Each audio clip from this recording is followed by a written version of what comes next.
Kemarin kan diberitakan presiden batuk pilek ya.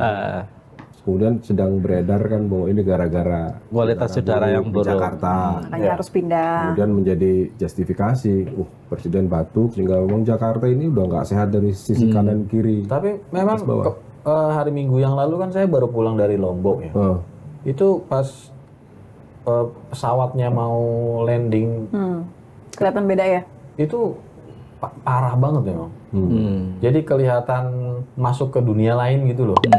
Ya faktanya begitu. Dan batuk presiden enggak kan? Batuk presiden memang batuk enggak? Dikit-dikit. Oh dikit. Batuknya batuk dam kalau zaman Soeharto kan itu langsung berhenti gitu kira-kira. Itu kayaknya kodenya beda. Iya. Kalau itu. Ini batuknya tergantung sekali apa dua kali. Ada kalau batuk sekali apa artinya dua kali apa bedanya? Kalau Pak Jokowi? Jangan dibuka semua dong. Oh, ya udah buka satu deh.